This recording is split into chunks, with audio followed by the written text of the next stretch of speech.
ஒருத்தர் ரொம்பவும் மகிழ்ச்சியா வந்துகிட்டு இருந்தார். என்ன விஷயம்னு விசாரிச்சேன். நான் தோத்து போயிட்டேன், அதுதான் மனசுக்கு மகிழ்ச்சியா இருக்கு அப்படின்னார். எனக்கு இது ரொம்ப ஆச்சரியமா போச்சு. இந்த உலகத்துல தோத்து போறவங்க யாரும் மகிழ்ச்சியா இருக்கிறது இல்ல. அப்படி இருக்கிறப்ப இவர் இப்படி சொல்றாரு, எங்க தோத்து போனீங்கன்னு கேட்டேன்.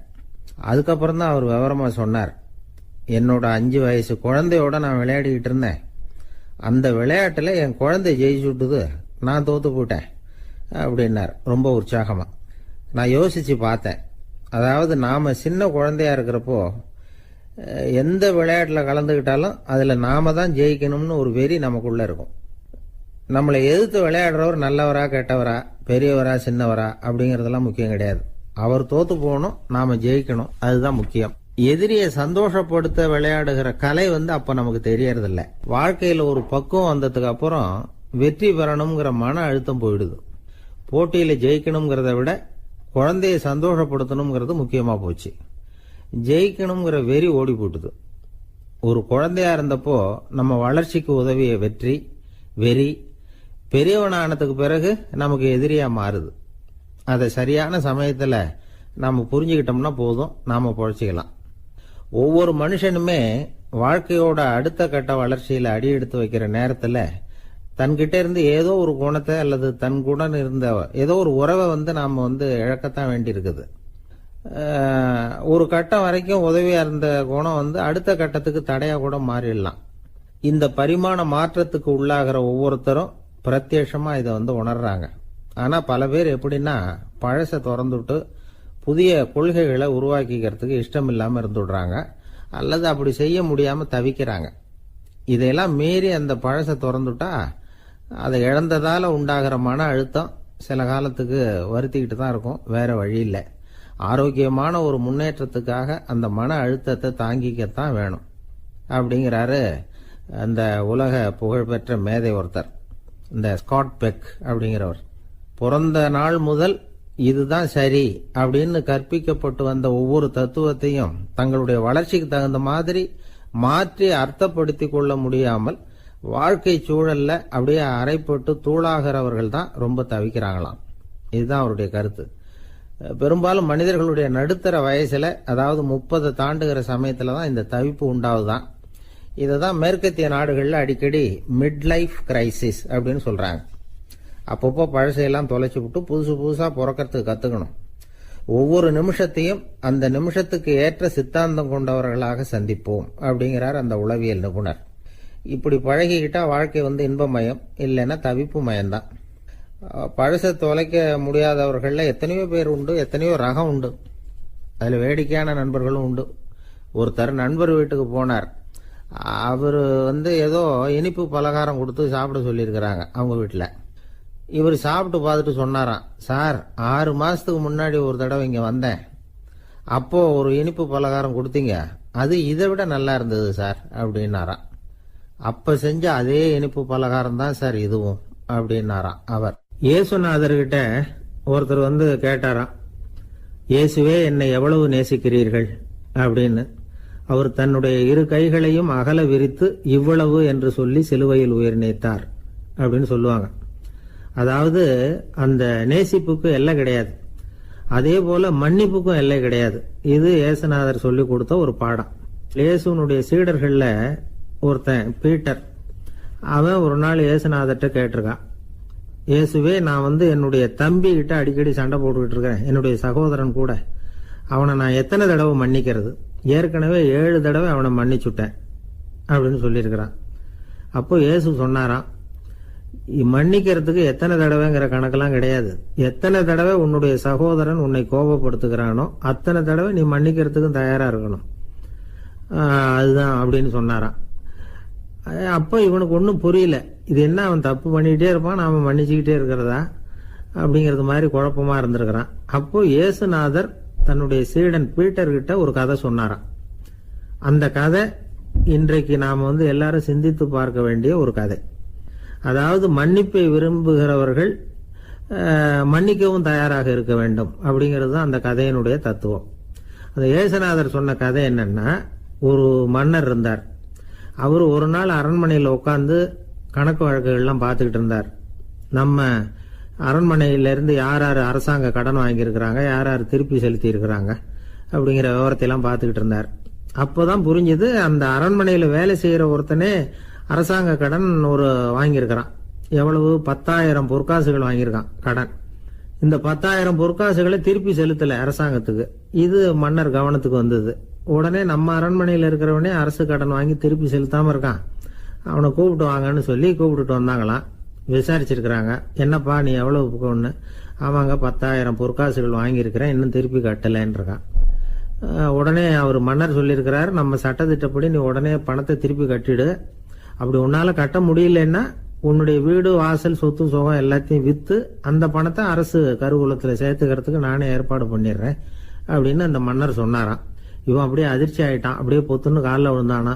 மன்னா என்னை மன்னிச்சுங்க, என்னால் முடியல, எனக்கு மன்னிப்பு கொடுங்க அப்படின்னு இருக்கான். உடனே அவர் எழுந்திரிச்சு, சரி நீ மன்னிப்பு கேட்டுவிட்ட, அதனால உன்னை மன்னிக்கிறேன், நீ பணம் கட்ட வேண்டாம் அப்படின்னு சொல்லி அந்த மன்னர் அவனை விட்டுட்டாராம். பணத்தையும் தள்ளுபடி கொண்டார், நீ திருப்பி கட்ட வேண்டான்னு. இவனுக்கு ரொம்ப மகிழ்ச்சி, அதனால ரொம்ப உல்லாசமா வந்துகிட்டு இருக்கிறான். தெருவில் வந்துகிட்டு இருக்கிறப்ப இவங்கிட்ட கடன் வாங்கின ஒருத்தன் எதுக்கு வந்துகிட்டு இருக்கான். அவன் இவங்கிட்ட ஒரு 100 பொற்காசுகள் கடன் வாங்கியிருக்கான். அவன் வந்தான், இவன் போய் அவன் சாட்டையை பிடிச்சிக்கிட்டான், நீ எப்படா என் கடனை திருப்பி கொடுக்க போறேன்னு. அவன் இப்போ முடியல, கொஞ்சம் பொறுத்துக்கா, அப்புறம் தரேன் இருக்கான். அதெல்லாம் முடியாது, நீ கொடுத்து தான் ஆகணும் அப்படின்னு இவன் புடிவமா சொல்றான். இப்ப நிலைமையை பாருங்க, இவன் ஏற்கனவே 10,000 பொற்காசுகள் அரசாங்கத்துல கடன் வாங்கினா அதுக்கு மன்னிச்சு விட்டுட்டார் இவனை. ஆனா இவன் இன்னொருத்தனை மன்னிக்கிறதுக்கு தயாரா இல்ல. இவங்கிட்ட கடன் வாங்கின இன்னொருத்தன் 10 பொற்காசுகள், அவனை மன்னிக்க தயாரா இல்ல. அவனை கொண்டு போய் நீதிமன்றத்துல கொண்டு போய் நிறுத்தி தண்டனை வாங்கி கொடுத்துட்டான். நீதிபதி என்ன சொன்னாரு, அந்த இவன் வாங்கின பொற்காசுகளை திருப்பி கட்டுற வரைக்கும் ஜெயிலில் இருக்கணுங்கிறது தீர்ப்பு. ஆனா உடனே அரசர் காதுல விழுந்தது. சொல்லிட்டாங்க, உங்ககிட்ட மன்னிப்பு வாங்கிட்டு போனானே ஒருத்தன், அவன் இன்னொருத்தனை மன்னிக்கிறதுக்கு தயாரா இல்லை, அவனை கொண்டு போய் ஜெயிலில் அடைச்சுட்டான் அப்படின்னு. உடனே மன்னர் பார்த்தார், இவனை மறுபடியும் கூப்பிட்டு வர சொன்னார். தபாரப்பா, நான் உன்னை மன்னிச்சு விட்டேன், ஆனா நீ இன்னொருத்தனை மன்னிக்கிறதுக்கு தயாரா இல்லை, அதனால என்னுடைய தீர்ப்பையும் மாத்துறேன், நீயும் அரசு கடன் தீர்ற வரைக்கும் ஜெயிலில் தான் இருக்கணும் அப்படின்னு சொல்லி ஜெயிலுக்கு அனுப்பிச்சுட்டாராம். இப்படி ஒரு கதையை இயேசுநாதர் தன்னுடைய சீடருக்கு சொன்னதாக ஒரு வரலாறு. அது என்ன, அதுல இருந்து நாம புரிந்து கொள்ள வேண்டியதுன்னா, நாம மன்னிக்கப்படணும்னு நாம விரும்புறோம்னா நாம இன்னொருத்தரை மன்னிக்கிறதுக்கு தயாரா இருக்கணும். அதனால நாம இன்னொருத்தரை யாரையும் மன்னிக்க மாட்டோம், ஆனா என்ன இன்னொருத்தர் மன்னிக்கணும் அப்படிங்கறது மாதிரி செய்யக்கூடாதுன்னு சொல்லுவாங்க. அது மாதிரி நாம இப்ப இது தப்பா புரிஞ்சுக்கிறவங்களும் இருக்கிறாங்க. பாவம் மன்னிப்புங்கிறதுலாம் எதுக்குன்னா, அதாவது மறுபடியும் பாவம் செய்யாம இருக்கிறதுக்காக தான். அதான் மன்னிக்கிறாரே அப்படிங்கிறதுக்காக மறுபடியும் பாவம் பண்ணிட்டு இருக்கிறது இல்லை. அதான் ஒருத்தர் கேட்டாராம், பாவத்திலிருந்து மன்னிப்பு கிடைக்கணும்னா நீ என்ன செய்யணும் அப்படின்னு கேட்டிருக்காரு. அதுக்கு அவன் சொல்லியிருக்கிறான், நான் முதல்ல பாவம் செய்யணும், அப்போதானே மன்னிப்பு கிடைக்கும் அப்படின்னு நானா. இப்படிப்பட்டவர்கள் தான் இன்னைக்கு உலகத்தில் அதிகமாக இருக்கிறாங்க. அதனால இந்த மன்னிப்பின் மகத்துவம்ங்கிறது இயேசுநாதர்ட்ட இருந்து தான் நாம புரிஞ்சுக்கணும். அந்த இயேசு சொன்ன அந்த மன்னிக்கிற மனோபாவம் இருந்தால் இன்னைக்கு உலகம் பூராவும் அமைதி பூங்காவாக இருக்கும். அதுல ஒன்றும் ஆச்சரியமே இல்லை, அதுல ஒன்றும் சந்தேகமும் இல்லை. அதனால மன்னிக்கிற மனோபாவத்தை நாம எல்லாரும் நமக்குள்ளே வளர்த்து கொள்ள வேண்டும் அப்படிங்கிறது தான் நாம இன்றைக்கு எல்லோரும் சிந்தித்து பார்க்க வேண்டிய ஒரு செய்தி. ஒரு வயசான அம்மா தெரு வழியா போயிட்டு இருந்தாங்க. அவங்க கையில எண்ணத்தையோ வச்சுக்கிட்டு அதை அடிக்கடி பார்த்துக்கிட்டே இருந்தாங்க. ஒருத்தன் மெதுவா அவங்க கிட்ட போய் கையில் இருக்கிறது என்ன அப்படின்னு எட்டி பார்த்தா அவங்க கையில 4 பல்லு இருந்துதான். இவன் ஆச்சரியமா அந்த அம்மாவை பார்த்தான். ஏம்மா, உனக்கு என்ன பைத்தியமா, ஏது இந்த பல்லு, இதை என்னத்துக்காக கையில வச்சுக்கிட்டு அலைஞ்சிக்கிட்டு இருக்கிற அப்படின்னு கேட்டிருக்கான். அதுக்கு அந்த அம்மா விவரம் சொல்ல ஆரம்பிச்சாங்களாம். இதை பாருப்பா, எனக்கு ஒரு மகன் இருந்தான், அவனை ரொம்ப செல்லமா வளர்த்தேன். அவனை தரையிலேயே நடக்க விடுறதில்ல, எப்பவும் தூக்கி வச்சுக்கிட்டு இருப்பேன். அவன் நல்லா பெரியவனாகி பள்ளிக்கூடம் போகிறப்ப கூட அவன் புஸ்தக மூட்டையை நான் தான் சுமந்துக்கிட்டு போவேன். பார்க்குறவங்க கூட கேலி பண்ணுவாங்க, ஏம்மா படிக்க போகிறது நீயா உன் பிள்ளையான்னு கேட்பாங்க. அவன் இன்னைக்கு எவ்வளவோ பெரிய மனுஷன் ஆயிட்டான், வெளிநாட்டில் பெரிய உத்தியோகத்தில் இருக்கான். சமீபத்தில் இங்கே வந்துட்டு போனான். ஒரு நாள் ஏதோ கோபத்தில் என்ன அரைஞ்சுட்டான். அப்போ இந்த 4 பல்லும் கீழே விழுந்துட்டுது. இன்னமும் கூட விழுந்திருக்கும், ஆனால் பல்லு தான் இல்லை. என் புள்ள அரைஞ்சதுனால விழுந்த பல்லு இல்லையா அது, அதனால இதை எப்பவும் என் கையிலேயே வச்சுக்கிட்டு ஆசையோடு பார்த்துக்கிட்டு இருக்கிறேன். அவன் தான் வெளிநாட்டுக்கு போட்டான், அவனை பார்க்க முடியாத ஏக்கத்தை நான் இந்த பல்லை பார்த்து போக்கிக்கிறேன் அப்படின்னு நாங்களாம் அந்த அம்மா. இந்த கதை எதுக்காகன்னா தாய் அன்பு அப்படிங்கிறது எப்படிப்பட்டதுங்கிறத புரிஞ்சுக்கிறதுக்காக. கல்யாணம் ஆனதுக்கு அப்புறம் தாயை மறந்து விடுறவங்க எத்தனை பேர் இந்த உலகத்தில்? அவங்க காதில் வேணுங்கிறதுக்காக தான் இந்த தகவல். ஆனால் ஒரு விஷயம் மட்டும் நல்லா புரிஞ்சுக்கணும். தாயை மதிக்க தெரிஞ்சவங்க தான் இன்றைக்கி வாழ்க்கையில் எல்லா விதத்துலேயும் முன்னுக்கு வந்திருக்கிறாங்க. வேணும்னா விசாரித்து பார்த்துக்குங்க. இன்னொரு அம்மா இருந்தாங்க. அவங்க தினமும் ஒரு கோயிலுக்கு வருவாங்க. சாமியை பார்த்து, கடவுளே நான் இறந்து போனால் நரகத்துக்கு போகணும் அப்படின்னு வேண்டிக்குவாங்களாம். எல்லாரும் சொர்க்கத்துக்கு போகணும்னு தானே கடவுள்கிட்ட வேண்டிக்குவாங்க. இந்த அம்மா தினம் நான் நரகத்துக்கு போகணும் அப்படின்னு வேண்டிக்கிறாங்க. அங்கேருந்து அர்ச்சகருக்கு இது சந்தேகம். ஒரு நாள் அதை நேரடியாகவே அவங்கக்கிட்ட கேட்டுவிட்டார். அதுக்கு அந்த அம்மா பதில் சொன்னாங்களாம், ஐயா, எனக்கு கல்யாணம் ஆகி ரொம்ப நாள் வரைக்கும் குழந்தை பாக்கியம் இல்லாமல் இருந்தது. கோயில் குளம் எல்லாம் சுற்றி வந்தேன். ரொம்ப நாள் கழித்து ஒரு குழந்தை பிறந்தது, ஆண் குழந்தை. அவனை நான் ரொம்ப செல்லம் கொடுத்து வளர்த்தேன். அதோட விளைவு என்ன ஆச்சுன்னா, அவன் ரொம்ப மோசமாக ஆயிட்டான். கெட்ட பழக்க வழக்கம்லாம் கற்றுக்கிட்டான். அவன் இறந்து போனால் நிச்சயம் அவனுக்கு நரகம்தான் கிடைக்கும். அந்த அளவுக்கு கெட்டவன் அவன். அப்படிப்பட்ட காரியங்கள்லாம் பண்ணிகிட்ருக்கான், எனக்கு தெரியும். இவனுக்காக நரகத்தில் கூட யாரும் தயவு காட்ட மாட்டாங்க, தாட்சண்யம் காட்ட மாட்டாங்க. அதனால் இவனுக்கு முந்தி நான் இறந்து நரகத்துக்கு போயிட்டா அங்கே இவனை கவனிச்சிக்கலாமே, இவனுக்கு பணிவிடை செய்யலாமேன்னு பார்க்குறேன் அப்படின்னு நாங்களாம். அதனால தான் நான் நரகத்துக்கு போகணும்னு தினம் ஆண்டவனை வேண்டிகிட்டு இருக்கிறேன் அப்படின்னு கண்கலங்கி அந்த அம்மா சொன்னாங்களாம். அதுதான் தாய் உள்ளம்ங்கிறது. தாயின் பெருமையை சரியாக உணர்ந்துட்டா அவங்களுக்கு எப்பவும் எந்த கஷ்டமும் வராது. இது ஏதோ உபதேசத்துக்காக சொல்கிற வார்த்தை இல்லை, உண்மையான வார்த்தை. இந்த விவரத்தையெல்லாம் நண்பர் ஒருத்தர்கிட்ட சொல்லிகிட்டு இருந்தேன். அவர் கொஞ்ச நாள் கழித்து என்னை தேடி வந்தார். அவர் கையிலேயும் 4 பல்லு வச்சுருந்தார். என்னங்க ஆச்சு, ஏதுங்க இந்த பல்லு அப்படின்னு விசாரித்தோம். உங்கள் உபதேசத்தை கேட்டுவிட்டு இந்த உலகத்தில் எல்லாரையும் தாயாக நினைக்க ஆரம்பிச்சிட்டேன். ஒரு அம்மாவை கடத்தரில் பார்த்து தாயேன்னு கூப்பிட்டேன். அவங்க உடனே பலார்னு என்னை அரைஞ்சிட்டாங்க. பல்லு விழுந்துட்டுது. அதை தான் பொறுக்கி எடுத்துக்கிட்டு நேராக உங்களை தேடி வந்துக்கிட்டு இருக்கிறேன்னார். தாயேன்னு தானே கூப்பிட்டீங்க, அதுக்கு ஏன் அரைஞ்சாங்க அப்படின்னு கேட்டோம். நான் தாயேன்னு கூப்பிட்டது அவங்க காதில் நாயேன்னு விழுந்துட்டு தான், அதுதான் இப்படி ஆயிட்டுது அப்படின்னார். ஊருக்கு வெளியில் அமைதியான ஒரு இடம், அங்கே ஒரு ஆசிரமம், அங்கே ஒரு சாமியார். அவர் தினமும் நல்ல போதனைகள்லாம் செய்வார். பல பேர் போய் அங்கேயே சில நாள் தங்கி இருந்து அவர் சொல்கிற அறிவுரைகளை எல்லாம் கேட்டுக்கிட்டு வர்றது வழக்கம். ஒரு தடவை அவரை பார்த்துட்டு போகிறதுக்காக 3 வெளியூர் தம்பதிகள் வந்தாங்களாம். அந்த மடத்திலேயே சாப்பிட்டுக்கிட்டு தங்கி இருந்து அவங்களுடைய போதனைகளை கேட்டுக்கிட்டு போகணுங்கிறது அவங்க நோக்கம். காலையில் குளிச்சுட்டு பூஜையில் உட்காந்தார் அந்த சுவாமி. இவங்களும் குளிச்சுட்டு அந்த பூஜையை பார்க்கறதுக்காக அவர் முன்னாடி உட்காந்தாங்க. பூஜை ஆரம்பமாச்சு. சம்பிரதாயப்படி அது ரொம்ப நேரம் நடந்துக்கிட்டே இருக்குது. இவங்களுக்கு நல்ல பசி இருந்தாலும் இந்த நேரத்தில் அதை எப்படி வெளியில் காட்டிக்கிறது? பேசாமல் இருந்தாங்க. அந்த சுவாமி பூஜையை முடித்தார். அதுக்கப்புறம் பேச ஆரம்பித்தார். பேச்சு அருமையாக தான் இருந்தது, அமிர்தமாக தான் இருந்தது.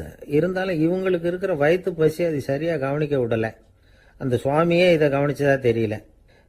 இவங்களுக்கு மனசுக்குள்ள ஒரு எண்ணம், உள்ள சாப்பாடு தயாராகிட்டு இருக்கும் போல இருக்கு. இந்த பேச்சு முடிஞ்சது நம்மளை உள்ளே அழைச்சிட்டு போய் சாப்பாடு போடுவாங்கன்னு நினைக்கிறோம் அப்படின்னு இவங்களாம் நினச்சிக்கிட்டாங்க. ஆனால் சுவாமி இதை பற்றி எதுவுமே பேசலை, கண்டுக்கலை. ஒரு அம்மாவால் அதுக்கு மேலே சும்மா இருக்க முடியுமா? முடியல. சாப்பாட்டை கவனிக்கலாமா அப்படின்னு சொல்லி மெதுவாக ஆரம்பித்தாங்க. ஓ, கவனிக்கலாமே அப்படின்னு உள்ளே அழைச்சிட்டு போனார் சுவாமி. இவங்க ரொம்ப அவசரமாக எழுந்திருச்சு உள்ளே ஓடினாங்க. அங்கே ஒரு மேஜை மேலே ஒரு கிண்ணம் மூடி இருந்தது. ஓ, இதுதான் சாப்பாட்டு மேஜை போல இருக்கு, இங்கே சாப்பாடு வந்துடும் அப்படின்னு நினச்சாங்க. உடனே போய் சுற்றி உட்காந்துக்கிட்டாங்க. சுவாமி அந்த கிண்ணத்தை எடுத்து அந்த அம்மா கிட்ட கொடுத்தார். அவங்க அதை வாங்கி மூடியை திறந்து பார்க்குறாங்க. உள்ளே ஒரு சாவி இருக்குது. ஓ, சரிதான், இது சமையலறை சாவி போல இருக்கு. அங்கே போய் அதை திறந்து சாப்பாட்டை நாமே எடுத்துக்கிட்டு இங்கே வச்சுக்கிட்டு சாப்பிடணும் போல இருக்கு அப்படின்னு நினச்சாங்க. சாவி இருக்கு இல்லையா, வாங்க பூட்டு நிறையா காட்டுறேன் அப்படின்னு சுவாமி அவங்கள அழைச்சிட்டு போனார், காட்டினார். இவங்க அந்த அறையை ரொம்ப ஆவலோடு திறந்தாங்க. உள்ளே பார்த்தா அங்கே அரிசி, பருப்பு, விதவிதமான காய்கறி எல்லாம் இருக்குது. சமையலுக்கு வேண்டிய மிளகாய், எண்ணெய், பால், தயிர், நெய் இப்படி எல்லாமே இருக்குது. அடுப்பு, விறகு, நெருப்பு போட்டி அது கூட அங்கே இருக்குது. சாப்பாடு தயாராக இருக்கும்னு நினச்சிக்கிட்டு போனால் இப்படி இருக்குதே அப்படின்னு சொல்லி அதை பார்த்ததும் ரொம்ப சோர்ந்து போட்டாங்க அவங்க. சுவாமி, என்ன இது சாப்பாடு இல்லையா அப்படின்னாங்க. அதுதான் சாப்பாட்டுக்கு வேண்டிய எல்லாம் இங்கே இருக்குதே. அடுப்பு மூட்டி நீங்கள் தான் அவங்கவுங்க ருசிக்கு தகுந்த மாதிரி சமைச்சிக்கணும். இந்த சன்னியாசிக்கு எப்படி சமைக்க தெரியும் அப்படின்னு கேட்டார் சுவாமி. சாப்பாடு தயாராக இருக்கும்னு நாங்கள் எதிர்பார்த்தோம் அப்படின்னாங்க. நீங்கள் இப்படி சொல்லுவீங்கன்னு நானும் எதிர்பார்த்தேன். இது வரைக்கும் நான் எவ்வளவோ தத்துவம்லாம் எடுத்து சொன்னேன். எல்லாத்தையும் விட இதுதான் அனுபவபூர்வமான தத்துவம். ஆண்டவன் நமக்கு நல்ல மனசை கொடுத்துருக்கிறான், நல்ல வாய்ப்புகளையும் தந்திருக்கிறான், அதையெல்லாம் பயன்படுத்திக்கக்கூடிய மூளையையும் சிந்தனையையும் கொடுத்துருக்குறான். அதனால் அடுப்பை தான் நீங்கள் மூட்டணும், அடுப்பை நீங்கள் தான் மூட்டணும், உங்களுக்கு உகந்ததை நீங்கள் தான் சமைச்சு ருசித்து அனுபவிக்கணும். ஆண்டவனே அதை செஞ்சுக்கிட்டு இருக்க மாட்டான் அப்படின்னாராம் அந்த சுவாமி. நம்முடைய வாழ்க்கையில் பல நல்ல பலன்களை பெறறதுக்கு நாம் தான் முயற்சி பண்ணணும். அதுக்குரிய சூழ்நிலையைத்தான் ஆண்டவன் கொடுப்பானே தவிர அதை விளக்கறதுக்காக தான் அந்த சுவாமி அப்படி செஞ்சு காட்டியிருக்கிறார். இது ஒரு பெரியவர் இப்படி ஒரு விளக்கம் கொடுத்தார். அதுக்கப்புறம் அந்த 3 தம்பதிகளும் தெளிவடைஞ்சுட்டாங்களாம். நாம் தெளிவடைகிறது எப்போங்கிறது தான் தெரியல அப்படின்னு பல பேர் இதை கேட்டுட்டு சொல்லிட்டு இருக்கிறாங்க. இந்த கதையை நம்முடைய நண்பர் ஒருத்தர்கிட்ட சொன்னேன். அந்த நண்பர் ரொம்ப சந்தோஷப்பட்டார். நீங்கள் சொல்கிறது கரெக்டு சார், ஆனால் நான் அதை விட ஒரு படி மேலே சார். எனக்கெல்லாம் அரிசி பருப்பு இருக்கிற ரூம் எதுன்னு கையை காட்டிட்டா போதும், உடனே கிண்ணத்துலேருந்து சாவியை எடுத்து கொடுக்கணுங்கிற அவசியம்லாம் இல்லை எனக்கு. அப்புறம் எப்படி ரூமை திறந்துருவீங்க அப்படின்னு கேட்டேன். பூட்டை உடைச்சி திறந்துருவேன், அதுதான் எனக்கு பழக்கம் அப்படிங்கிறார். உலகத்தில் எது எதுக்கோ ஆராய்ச்சி கூடங்கள் இருக்குதுல்ல, அது மாதிரி தூக்கத்தை பற்றி ஆராய்ச்சி பண்ணுறதுக்கு ஒரு ஆராய்ச்சி கூடம் இருக்குது. அப்படி ஆராய்ச்சி பண்ணணும்னா அதுக்கு மூழ்கிக்கிட்டு இருக்கணும்ல. அதனால தான் அந்த ஆராய்ச்சி கூடம் இங்கே இல்லை, அமெரிக்காவில் பாஸ்டன் பல்கலைக்கழக மருத்துவமனையில் அது இருக்குது. அங்கே தூக்கத்தை பற்றி பலவிதமான ஆராய்ச்சிகள் பண்ணிகிட்டு இருக்கிறாங்க. அந்த ஆராய்ச்சி கூடத்தில் இயக்குனராக இருக்கிற ஒரு நிபுணர், அவர் என்ன சொல்கிறார் தெரியுமா? உங்களுக்கு தூக்கம் வரலையா, நீங்கள் நல்லா தூங்குறதுக்கு தாராளமாக சில யோசனைகளை என்னால் சொல்ல முடியும் அப்படிங்கிறார். யோசனை தானே, காசா பணமாக கேட்டு வச்சுக்கலாமே. உணவு, மனநிலை, தூங்கும் இடத்தோட சூழ்நிலை, படுக்கைக்கு செல்றப்போ உள்ள பழக்க வழக்கங்கள், இது காரணமாக ஒருத்தருக்கு தூக்கம் வராமல் போகலாம். தூக்கம் வராததுக்கு இதுதான் காரணம்னா அதையெல்லாம் சுலபமாக கட்டுப்படுத்தலாங்கிறார் அவர். தூக்கத்தை வரவழைக்கக்கூடிய ஒரு நல்ல மருந்து உடற்பயிற்சி. ஆனால் ஒன்று, படுக்க போகிற நேரத்தில் இது மாதிரி உடற்பயிற்சிகள் எல்லாம் செய்யக்கூடாது. கொஞ்சம் முன்னாடி பகல்லையே இந்த பயிற்சிகளை செய்கிறது நல்லது. தூக்கம் வராமல் அவதிப்படுறவங்க பிற்பகல் நேரங்களில் காஃபி, டீ இது மாதிரி பானங்களை சாப்பிடக்கூடாது. மது அருந்துறது கூட தூக்கத்தை பாதிக்கும். வெது வெதுப்பான நீரில் குளிக்கிறது, தியானத்தில் ஈடுபடுறது, ஓய்வாக இருக்கிறது, படுக்கிறது, அதாவது படுக்கிறதுக்கு முன்னாடி ஒரு குவளை பால் சாப்பிட்றது, இதெல்லாம் தூக்கத்தை வரவழைக்கிறது ரொம்ப உதவியாக இருக்கும். இன்னொரு விஷயம் என்னென்னா, தூங்கி ஆகணுமேங்கிற கவலை வேண்டியதில்லை. அப்படி நினச்சி கவலைப்படுறதை விட்டுடணும். தூக்கம் வரலையா, உடனே படுக்கையை விட்டு எழுந்திருக்க வேண்டியது. வெளியில் வாங்க, வேறு ஏதாவது வேலையில் ஈடுபடுங்க, கொஞ்சம் நேரம் உலாவுங்க, அல்லது ஏதாவது ஒரு புஸ்தகத்தை எடுத்து படிங்க. களைப்பு ஏற்பட்டால் மறுபடியும் படுக்கைக்கு போங்க, தூக்கம் தானே வந்துடும். ஒரு விஷயத்தை மட்டும் நல்லா ஞாபகத்தில் வச்சுக்கணும். படுக்கைக்கு போகிறப்போ உங்கள் மற்ற எல்லா பிரச்சனைகளையும் மறந்துடணும். அது எப்படி சார் முடியும், அந்த நேரம் தானே எல்லா பிரச்சனையும் வரிசையாக ஞாபகத்துக்கு வருது அப்படின்னு நாம் நினைக்கலாம். ஆனால் பழக்கத்தில் அதை நாம் மாற்றிக்க முடியும். கொஞ்சம் முயற்சி பண்ணணும், அவ்வளோதான். இது எல்லாமே ஆராய்ச்சி பண்ணி பார்த்துட்டு அந்த நிபுணர் சொல்கிற கருத்து தான். இன்னொரு விஷயமும் அவர் சொல்கிறார். அது என்னென்னா, உடல் கோளாறு காரணமாக தூக்கம் வராமல் அவதிப்படுறவங்களுக்கெல்லாம் இந்த யோசனைகள் சரியாக வராது அப்படிங்கிறார்.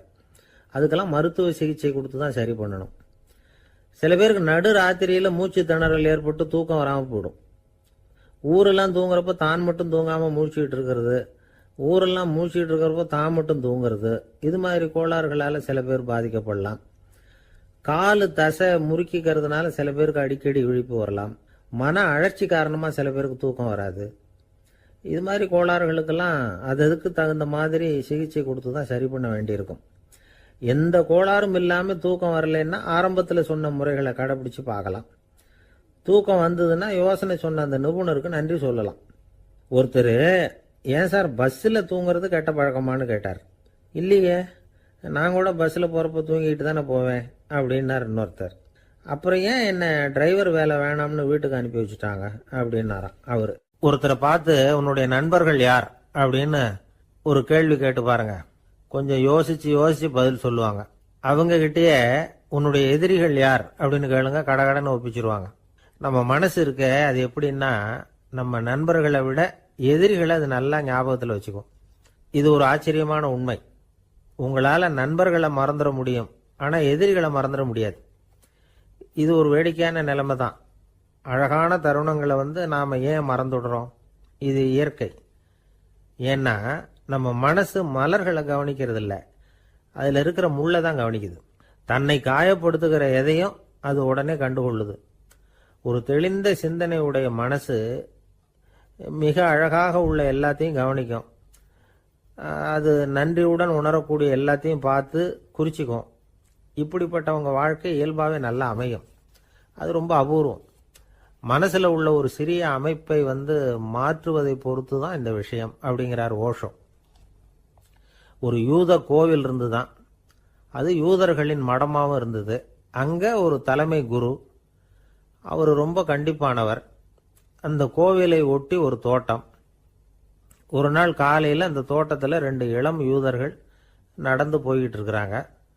காலையில் 1 மணி நேரம், மாலையில் 1 மணி நேரம் அவங்க அந்த தோட்டத்தில் நடக்கிறதுக்கு அனுமதி உண்டு. மற்ற நேரங்களில் அவங்க மத புத்தகங்களை படிக்கணும், பிற விதிமுறைகளை கடைபிடிக்கணும். அந்த 2 பேருமே தொடர்ந்து புகைப்பிடிக்கிற பழக்கம் உள்ளவங்க. ஆனால் கோவில் மடத்தில் இருக்கிறப்போ அவங்க புகைப்பிடிக்க முடியாது, அது கடுமையான குற்றம். சரி, நாம் தோட்டத்தில் இருக்கிறப்போவாவது புகைப்பிடிக்கலாமா அப்படின்னு ஒரு ஆசை அவங்க 2 பேருக்குமே. இருந்தாலும் பயம். இப்படி கேட்டால் மதகுரு என்ன சொல்லுவாரோ அல்லது என்ன செய்வாரோங்கிற பயம்.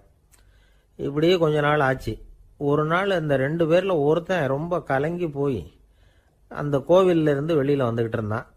வந்தவன் நேராக தோட்டத்து பக்கம் போனான். அங்கே இன்னொருத்தன் ஆனந்தமாக புகை பிடிச்சிக்கிட்டு இருக்கிறான். அதை பார்த்து தான் இவனுக்கு அதிர்ச்சி. அட கடவுளே, என்ன இது, நீ கேட்காமலே ஆரம்பிச்சிட்டியா அப்படின்னா. இல்லை இல்லை, நான் கேட்டுட்டு தான் ஆரம்பிச்சிருக்கேன்னா அவன். அப்படியா, என்ன மனுஷன் இவர், நானும் தான் கேட்டேன், என்ன கண்ணாமுன்னான்னு திட்டிவிட்டார். இது என்ன கோவிலா இல்லை நரகமா? உனக்கு புகை பிடிக்கணும்னு ஆசையாக இருந்தால் நரகத்துக்கு போகணும்னு சொல்லிவிட்டார். அது சரி, உன்னை மட்டும் எப்படி அனுமதிச்சார் அப்படின்னு கேட்டான் இவன். அவன் சிரிச்சுக்கிட்டே, நீ எப்படி கேட்ட சொல்லு அப்படின்னா.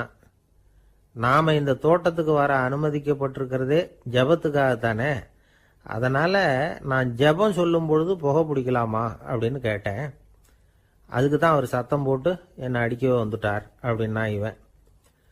நீ ஒரு மாதிரியாக கேட்டிருக்க, நான் வேற மாதிரியாக கேட்டிருக்கிறேன்.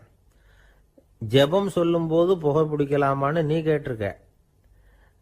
ஐயா, புகை பிடிக்கும் பொழுது ஜபிக்கலாமா அப்படின்னு நான் கேட்டேன். அதில் தப்பு ஒன்றும் இல்லை அப்படின்னு பதில் சொல்லிட்டார் அப்படின்னா. ஒரு சிறிய மாற்றம்தான் அது மிகப்பெரிய மாறுதலை ஏற்படுத்தி விட்டது. மனசு நல்ல விதமாக சிந்திக்க ஆரம்பிச்சுட்டுதுன்னா மகிழ்ச்சிக்கு பஞ்சம் இல்லை. ஒரு கஞ்சன் ஆற்றுல விழுந்துட்டான். வெள்ளத்தில் தத்தளிச்சுக்கிட்டு இருக்கிறான். கரையில் நின்ன ஒருத்தர், உன் கையை கொண்டா இப்படி பிடிச்சி இழுத்து கரையில் சேர்த்து விடுறேன்னார். எதையும் கொடுத்து பழக்கம் இல்லாத அவன் கையையும் கொடுக்க மாட்டேன்னுட்டான். இவர் பார்த்தார், உன் கையை கொடுன்னு சொல்றதுக்கு பதிலாக நான் என் கையை கொடுக்குறேன் பிடிச்சிக்கோ அப்படின்னார். அவன் கப்புன்னு பிடிச்சிக்கிட்டான், இழுத்து கரையில் போட்டார். என்ன சார், உங்கள் பையன் என்ன செஞ்சுக்கிட்டு இருக்கிறான் இப்போ அப்படின்னு கேட்டார் ஒருத்தர். அடிக்கடி கண்ணாடி முன்னாடி நின்று அழகு பார்த்துக்கிட்டு இருக்கிறான் சார் அப்படின்னாரு அப்பா. இளம் பருவம் இப்படி தான் இருக்கும், அதையெல்லாம் சாதாரணமாக நினச்சிடாதீங்க அப்படின்னாரு அவரு. என்ன சார் சொல்கிறீங்க, கண்ணாடி முன்னாடி நின்றுக்கிட்டு நேரத்தை வீணாக்கிக்கிட்டு இருக்கான், அதை ஒரு பெரிய விஷயமா நான் நினைக்கணுமா அப்படின்னாரு இவர். இளம் பருவத்தில் இளைஞர்களுக்கும் சின்ன பொண்ணுங்களுக்கும் அடிக்கடி கண்ணாடியில் பார்க்கணும்னு தோணும். அது வெறுமனே அழகு பார்க்கறது மட்டும் இல்லை, அவங்க தங்களையே தேடி கண்டுபிடிக்கிற ஒரு முயற்சி அது. இது ஒரு மனோதத்துவ விளைவு. இது வரைக்கும் சின்ன பிள்ளையா இருந்துட்டோம், இனிமேல் நாமளும் மற்றவங்க மாதிரி மனிதர்கள் தான் அப்படிங்கிற உணர்வு அவங்களுக்கு வருது. தங்களோட முகம் எப்படி இருக்குது, அழகு எப்படி இருக்கு, உடம்பு நேரம் எப்படி இருக்கு, முடி எப்படி இருக்கு அப்படிங்கறதையெல்லாம் கண்டுபிடிக்கிறாங்க. அதுக்கப்புறம் இன்னொரு ஆணோ பொண்ணோ தன்னை கவனிக்கணும் அப்படின்னு நினைக்கிறாங்க. இதெல்லாம் மனோதத்துவ உண்மைகள், இதெல்லாம் இயற்கை. இதை பார்த்துட்டு பெற்றவங்க பிள்ளைங்க கெட்டு போட்டாங்க அப்படின்னு நினைக்கக்கூடாது, அவங்கள திட்டிக்கிட்டே இருக்கக்கூடாது. இன்னைக்கு பல குடும்பங்கள்ல இதுதான் நடந்துகிட்டு இருக்குது. மனுஷ வாழ்க்கையிலேயே இப்படியும் இல்லாத அப்படியும் இல்லாத ஒரு பருவம் இளம் பருவம். 13லேருந்து 19 வயசுக்கு உட்பட்ட ஆண்கள் பெண்கள் இந்த வகையை சேர்ந்தவங்க, டீனேஜ் குரூப். இவங்களை சின்னவங்கன்னு நினைச்சிட முடியாது, பெரியவங்கன்னு நினைச்சிட முடியாது. இவங்க ரொம்ப சென்சிட்டிவ். சமூகம் நினைச்சா இவங்களை நல்லவங்களாகவும் ஆக்கலாம், கெட்டவங்களாகவும் ஆக்கலாம். கொஞ்சம் அக்கறை எடுத்துக்கிட்டா பெரிய பெரிய மேதைகளையும் விஞ்ஞானிகளையும் உருவாக்கலாம். ஆனால் நடக்கிறது என்ன தெரியுமா, அநேகமாக இவங்களை யாருமே சரியாக புரிஞ்சுக்கிறது இல்லை, இவங்களை சரியாக நடத்துறதும் இல்லை.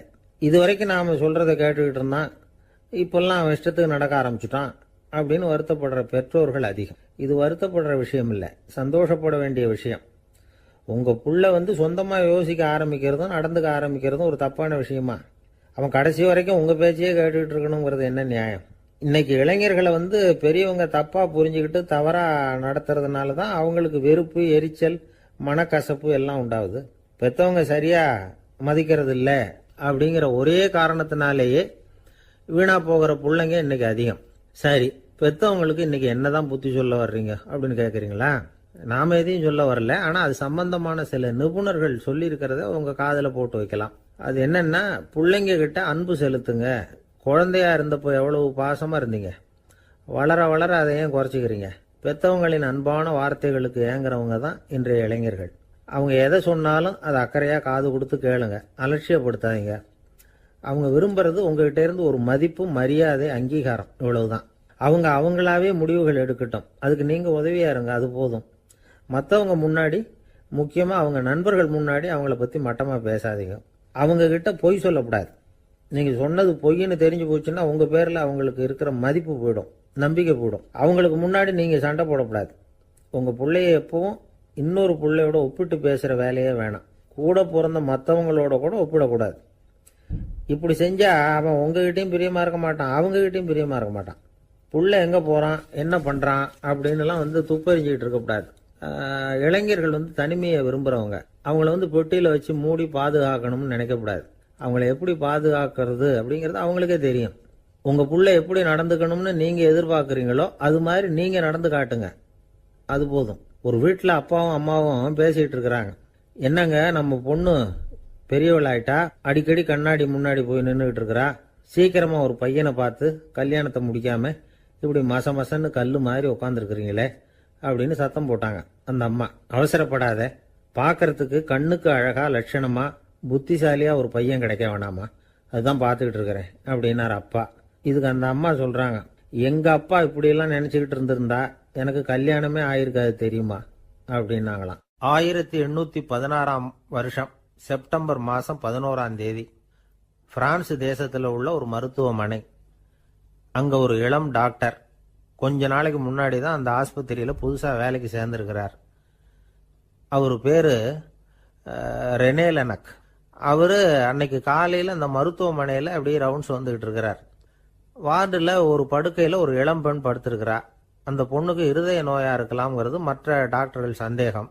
அந்த காலத்துல எல்லாம் ஒருத்தருடைய இருதய துடிப்பை தெரிஞ்சுக்கணும்னா நோயாளியின் மார்பில் டாக்டர் காதை வச்சு பார்த்து தான் தெரிஞ்சுக்கிறது வழக்கம்.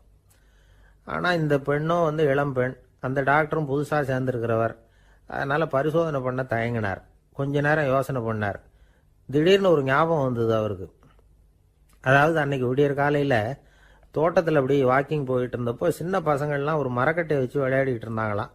அதை இவர் பார்த்துருக்கிறார். அது என்ன விளையாட்டுனா, ஒரு நீளமான மரப்பலகை, அதில் ஒரு முனையில் ஒரு பையன் தன்னுடைய காதை வச்சுக்கிட்டு இருக்கிறான், மறுமுனையில் இன்னொரு பையன் அந்த மரப்பலகையை ஒரு ஆணியால் கீறிக்கிட்டு இருக்கிறான். ஒரு முனையில் ஆணியால் கீறும் பொழுது மறுமுனையில் காதை வச்சிருக்கிற பையனுக்கு அந்த சத்தம் துல்லியமாக கேட்குது. அந்த டாக்டருக்கு காலையில் பார்த்த இந்த விளையாட்டு ஞாபகத்துக்கு வந்துட்டுது. உடனே என்ன பண்ணார் தெரியுமா? ஒரு நீளமான காகிதத்தை எடுத்தார். அதை அப்படியே உருளை மாதிரி உருட்டினார்.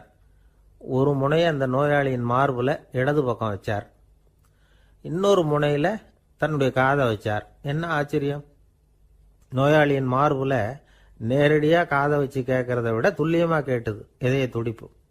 இதய துடிப்பு மட்டும் இல்லை, மூச்சு இழுத்து விடுறது, திரவ பொருள்களின் அசைவு, எல்லா சத்தமும் தெளிவாக கேட்குது. கிரேக்க மொழியில் ஸ்டெத்தாஸ் அப்படின்னா மார்பு, ஸ்கோப்பின் அப்படின்னா பார்ப்பதுன்னு அர்த்தம். அதனால டாக்டர் ரெனே லெனக் தான் கண்டுபிடிச்ச கருவிக்கு ஸ்டெத்தஸ்கோப் அப்படின்னு பேர் வச்சார். அவரே முதல் மாடலையும் செஞ்சார். அளவு ரொம்ப பெருசாக இருந்தது, சுலபமாக எடுத்துகிட்டு போகிறது கஷ்டம், அது அவ்வளவு கஷ்டமாக இருந்தது அது. அதனால் அவரே அதை அப்புறம் 2 பிரிவாக தயார் பண்ணார். இது 2 துண்டையும் டாக்டர் தன்னோட கோட்டு பாக்கெட்டில் வச்சுக்கலாம், தேவைப்படுறப்ப எடுத்து ஒன்றா சேர்த்துக்கலாம். இப்படி தான் அவர் ஆரம்பத்தில் பண்ணார். தன்னுடைய இந்த கண்டுபிடிப்பை பற்றி அவர் ஒரு புத்தகம் எழுதினார். நிறைய விற்றுது, புகழும் பணமும் சேர்ந்தது. பணமும் புகழும் சேர்ந்தது மாதிரியே அவருக்கு ஒரு நோயும் சேர்ந்தது. அது என்ன நோயின்னு கண்டுபிடிக்கிறதுக்கும் அவர் கண்டுபிடிச்ச கருவி தான் உபயோகப்பட்டு தான். அவரே அதை கண்டுபிடிச்சார். அவருக்கு வந்திருந்தது காச நோய். 1826 வருஷம் ஆகஸ்ட் மாதம் 13ஆம் தேதி உலகத்தின் முதல் ஸ்டெதஸ்கோப்பை கண்டுபிடிச்ச டாக்டர் ரெனே லெனக் காலமானார். அவர் சாகிறதுக்கு முன்னாடி மரத்தால் செஞ்சு வச்சிருந்த ஸ்டெதஸ்கோப்பை தனக்கு வேண்டியப்பட்ட ஒரு டாக்டர்கிட்ட கொடுத்து, என்னுடைய சொத்துக்கள்லேயே ரொம்ப வசந்தது அப்படின்னு சொன்னாராம். அதுக்கப்புறம் 3 வெள்ளைக்காரங்க சேர்ந்து இந்த கருவியில் சில மாற்றங்களை பண்ணாங்க. ஆனால் 1829 லண்டனில் டாக்டர் நிக்கோலஸுங்கிறவர் ஒரு காதால் இதய துடிப்பை கேட்கறத விட டாக்டர் 2 காதாலையும் கேட்கறது தான் சரியா இருக்கும் அப்படின்னு ஒரு கருத்தை வெளியிட்டார். அதுக்கப்புறம் ரொம்ப காலம் கழிச்சு 1852 ஜார்ஜ் காமான் அப்படிங்கிறவர் ரப்பர் டியூப்களை உபயோகப்படுத்தி 2 காதாலையும் கேட்கற மாதிரி ஒரு புதிய வடிவத்தை அதுக்கு கொடுத்தார். அதுக்கு பிறகு அது படிப்படியா எவ்வளவோ மாற்றங்கள் இருந்தாலும் ஆரம்பத்தில் டாக்டர் ரெனே லெனக் உருவாக்கின அடிப்படை மாடலை யாரும் மாற்றி அமைக்கலைங்கிறது தான் முக்கியமான விஷயம். நமக்கு தெரிஞ்ச ஒரு ஆஸ்பத்திரி, அதில் ஒரு நோயாளி, காலை நேரத்தில் நர்ஸு அந்த பக்கமாக போயிட்டு இருந்தாங்க. அதை பார்த்துட்டு ஒரு நர்ஸுன்னு கத்துறார். நர்ஸு அவசரமாக ஓடி வந்து என்ன விஷயம்னு கேட்டாங்க. சிஸ்டர், இங்கே பாருங்க, உங்கள் டாக்டரை என் நெஞ்சில் ஒரு காதை வச்சு கேட்டுக்கிட்டு இருக்கிறார் அப்படின்னார் நோயாளி. சிஸ்டர் பதட்டப்படாம, அதனால என்ன, இந்த டாக்டர் பழமையான விஷயங்கள்ல ரொம்ப நம்பிக்கை உள்ளவர், அதனால ஸ்டெதாஸ்கோப்பை உபயோகப்படுத்தாம காதை வச்சு கேட்கிறார், அது ஒன்றும் தப்பு இல்லை அப்படின்னாங்களாம். ஐயோ, அதுக்காக இல்லை சிஸ்டர், இவர் என் நெஞ்சு மேல தலையை வச்சது நேற்று ராத்திரி 9 மணி, இப்போ விடிஞ்சு போச்சு, இன்னமும் தலையை எடுக்கவே இல்லை, அதுக்காக தான் சந்தேகப்பட்டு உங்களை கூப்பிடுறேன் அப்படின்னாராம். அரேபிய நாடு, அங்க ஒரு ஆட்சி தலைவர், அரேபிய நாட்டு ஆட்சி பொறுப்பை ஏத்துக்கிட்டவர். அவர் ஆட்சி பொறுப்பை ஏத்துக்கிட்ட பிறகு ஒரு நாள் ஒரு தெருவில் நடந்து போய்கிட்டு இருந்தார். அவர் தோளில் ஒரு பெரிய துணி மூட்டை, அதை சுமந்துக்கிட்டு கடத்தெருவை நோக்கி அவர் போய்கிட்டு இருக்கிறார். வழியில் அவரை சந்திச்சார் உமர். அவர் கேட்டார், கலீஃபா அவர்களே, எங்க புறப்பட்டுட்டீங்க அப்படின்னு கேட்டார். கலீஃபான்னா ஆட்சி தலைவர்னு அர்த்தம். இதுக்கு அவர் சொன்னார், நான் துணி வணிகம் செய்யறவன், அதனால துணி வியாபாரம் செய்யறதுக்காக போயிட்டு இருக்கிறேன்னார். நீங்க இப்போ இந்த நாட்டுக்கு ஆட்சி தலைவர், ஆட்சி பொறுப்புல இருக்கிறீங்க, நீங்க வியாபாரம் செய்ய போட்டா அரசு பணிகளை செய்யறது யாரு அப்படின்னு கேட்டார் அவர். நான் அரசு பணிகளை மட்டுமே செஞ்சுக்கிட்டு இருந்தா என் குடும்பத்தை காப்பாத்துறது யாரு அப்படின்னு கேட்டார் அவர். இப்படி கேட்டவர் யார் தெரியுமா? அவர் தான் அபூபக்கர், இறை தூதர் முகமது அவர்களுக்கு பிறகு கலீஃபாவாக தேர்ந்தெடுக்கப்பட்டவர். அப்போலாம் ஆட்சி தலைவர்களுக்கு சம்பளம்னு எதுவும் கிடையாது. இந்த பிரச்சனையை எப்படி தீர்க்கிறதுன்னு யோசனை பண்ணார் உமர். அபு உபைதா அவர்கள்கிட்ட அழைச்சிட்டு போனார். அவர் யாருன்னா, அவர் தான் பொது நிதி கருவூலத்தின் பொறுப்பாளர். அவர்கிட்ட பிரச்சனையை சொன்னார். இது மாதிரி ஆட்சி தலைவருக்கு பொது நிதியிலிருந்து ஊதியம் அளிக்க முடியுமான்னு கேட்டார். பொது நிதி விதிகளின்படி அதுக்கு சாத்தியம் இல்லைன்னு சொல்லிவிட்டாரு அவரு. சரி, வேற ஏதாவது வழி இருக்குதான்னு கேட்டார் உமர். அபு உபைதா கொஞ்சம் யோசனை பண்ணி பார்த்தார். அப்புறமா சொன்னார், மக்காவிலிருந்து மதீனாவுக்கு குடிபெயர்ந்து வந்த அகதிகளுக்கு நிதி உதவி அளிக்கிறதுக்கு விதிகள்ல இடம் இருக்கு. அப்படி பார்த்தா அபூபக்கரும் அகதி தானே, அதனால எல்லா அகதிகளுக்கும் கொடுக்கறது மாதிரியே அவருக்கும் ஒரு தொகை அளிக்கலாம்னார். கலீஃபா அபூபக்கருக்கு இந்த அகதி உதவி தொகையைத்தான் கொடுத்துட்டு வந்தாங்களாம். குடும்ப செலவுக்கு அது போதுமானதா இல்ல. இருந்தாலும் கலீஃபாங்கிறதுக்காக மற்ற அகதிகளை விட அதிகமா தொகையை பெற அவர் விரும்பல. மார்பு பக்கம் கிழிஞ்சிருந்த ஒரு மேலாடையை தான் அவர் அணிஞ்சிருந்தார். அவருடைய துணைவியார் அஸ்மா, அவங்க ஒரு நாள் தேன் அருந்த ஆசையா இருக்குன்னாங்களாம். நமக்கு கிடைக்கிற ஊதியம் குடும்ப செலவுக்கே போதுமானதா இல்லையே, இந்த நிலையில தேன் வாங்கறதுக்கு காசுக்கு நான் எங்க போவேன் இருக்காரு அவரு. கொஞ்ச நாள் கழிச்சு அவங்க ஒரு தொகையை அவர்கிட்ட கொடுத்து தேன் வாங்கிட்டு வர சொன்னாங்களாம். இவருக்கு ஆச்சரியம், ஏது இந்த பணம்னு கேட்டிருக்காரு. நீங்க தினமும் குடும்ப செலவுக்காக கொடுத்துக்கிட்டு வந்த பணத்துல கொஞ்சம் கொஞ்சமா மிச்சப்படுத்தி வச்சேன்னாங்களாம். அபூபக்கர் அந்த பணத்தை எடுத்துக்கிட்டு நேரா பொது நிதி கருவூல பொறுப்பாளர்கிட்ட போனார். இந்த பணத்தை பொது நிதியில சேர்த்துருங்க, இது அதிகப்படியா எனக்கு தரப்பட்டு வந்த ஊதியம், அடுத்த மாசத்துல இருந்து இந்த தொகையை குறைச்சிங்கன்னு வேற சொல்லிவிட்டாராம். பசியை தணிக்க தேவையான அளவு உணவு, ஒரு ஜோடி உடை, இதை தவிர கூடுதலா மக்கள் பொது நிதியிலிருந்து வாங்கிக்கிறதுக்கு என் குடும்பத்தாருக்கு உரிமை இல்லை அப்படின்னு சொல்லி கண்டிப்பா சொல்லிவிட்டாராம். அவர் வாங்கிட்டு வந்த இந்த குறைந்த ஊதியம் கூட அவர் மனசை உறுத்திக்கிட்டே இருந்தது. கடைசி நேரம் அவர் தம்முடைய மகள் ஆயிஷா அவர்களை அழைச்சார். மகளே, இதுவரைக்கும் பொது நிதியிலிருந்து நான் வாங்கிட்டு வந்த தொகை என்னுடைய இதயத்துல பாரமா அழுத்திக்கிட்டு இருக்கு, என் தோட்டத்தை விற்று அதில் வர்ற பணத்திலிருந்து நான் இது வரைக்கும் வாங்கிட்டு வந்த ஊதிய தொகையை கணக்கு போட்டு பொது நிதியில் சேர்த்து விடு அப்படின்னாராம். பதவி ஏற்கிறதுக்கு முன்னாடி தன்கிட்ட இருந்ததை விட இப்போ கூடுதலாக என்ன சொத்து இருக்குன்னு பார்த்துருக்கார். ஒரு ஒட்டகம், ஒரு கோப்பை, ஒரு பணியாள். இதையும் அடுத்தபடியா கலீஃபாவா வர்றவர்கிட்ட ஒப்படைச்சிருங்க அப்படின்னு விட்டாராம். அதே மாதிரி அடுத்து வந்த உமர்கிட்ட ஒப்படைச்சாங்க. அப்போ உமர் சொன்னாராம், அபூபக்கரே, இந்த முன்மாதிரியால உங்களுக்கு பிறகு இந்த ஆட்சி பொறுப்பை ஏற்கிறவர்களை பெரும் நெருக்கடிக்கு ஆளாகி விட்டீங்க அப்படின்னு சொல்லி ரொம்ப கண் கலங்கினாராம். கடைசியா அபூபக்கர் தன்னுடைய குடும்பத்தாருக்கு விட்டு சென்ற சொத்து ஒரு படுக்கை விரிப்பு, ஒரு போர்வை, அவ்வளவுதான். இது சிந்திக்க வேண்டிய ஒரு செய்தி. ஒரு ஊர்ல ஒரு மன்னர் இருந்தாராம். அமைச்சர் அவர்கிட்ட சொன்னாராம், மன்னா, நம்ம ராஜ்யத்துல இனிமே லஞ்ச ஊழலே இருக்காதுன்னாராம். ஆஹா, அப்படின்னா ஊழல் பேர் வழிகளை எல்லாம் நாடு கடத்தியாச்சா அப்படின்னு கேட்டிருக்காரு மன்னர். இதுக்கு அவரு, அப்படி இல்லைங்க, இனிமே கொடுக்கறதுக்கு ஜனங்கள் கிட்ட பணமே இல்லை அப்படின்னாராம். இந்த உலகத்துல எல்லாருக்கும் மகிழ்ச்சி தரக்கூடிய ஒரு பொருள் எது? இது ஒரு முக்கியமான கேள்வி. இந்த கேள்விக்கு பொருத்தமான ஒரு பதிலை உங்களால சொல்ல முடியுமா? அதாவது கொஞ்சம் யோசிச்சு பார்த்தா பணம்னு சொல்லலாமா? இப்போ கையில் காசு இல்லாதவங்ககிட்ட ஒரு 10 ரூபாய் கொடுத்தா அது அவனுக்கு சந்தோஷத்தை கொடுக்கும். ஏற்கனவே வருமான வரி பிரச்சனையில் சிக்கி இருக்கிறவர்கிட்ட இன்னும் கொஞ்சம் பணம் இருந்தாங்கன்னு சொல்லி கொடுத்தோம்னா அது அவருக்கு சங்கடத்தை தான் கொடுக்கும். அதனால அந்த கேள்விக்கு பணம்ங்கிறது பொருத்தமான பதிலாக இருக்க முடியாது. கேள்வி என்னன்னா, இந்த உலகத்தில் எல்லாருக்கும் மகிழ்ச்சி தரக்கூடிய ஒரு பொருள் எது? சரி, இனிப்புன்னு சொல்லலாமா? ஏன்னா எல்லாருக்கும் இனிக்க தானே செய்யும். அதுலேயும் ஒரு சிக்கல் இருக்கு. சக்கரை வியாதிக்காரங்களுக்கு அது என்ன சந்தோஷத்தையா கொடுக்கும்? ஆக எல்லாருக்கும் வேறுபாடு எதுவும் இல்லாமல் மகிழ்ச்சியை கொடுக்கக்கூடியது வேற ஏதோ ஒன்று இருக்கு. அது என்னன்னு கண்டுபிடிக்கணும். அதுதான் இன்னைக்கு தகவல். இப்போ அதை கண்டுபிடிக்கணும்னா இந்த கதையை கேட்கணும். அது என்ன கதைன்னா, ஒரு ஊரில் ஒரு ராஜா இருந்தார். அவருக்கும் இதே சந்தேகம் வந்துட்டுது. அதாவது எல்லாருக்கும் இன்பம் தரக்கூடிய பொருள் எது அப்படின்னு. இதுக்கு பதில் தெரிஞ்சுக்கிறதுக்கு ஆசைப்பட்டார். சரி, அதுக்கு என்ன செய்யலாம்னு யோசனை பண்ணார். நாட்டு மக்களுக்கு பகிரங்கமாக ஒரு அறிவிப்பு கொடுத்தார்.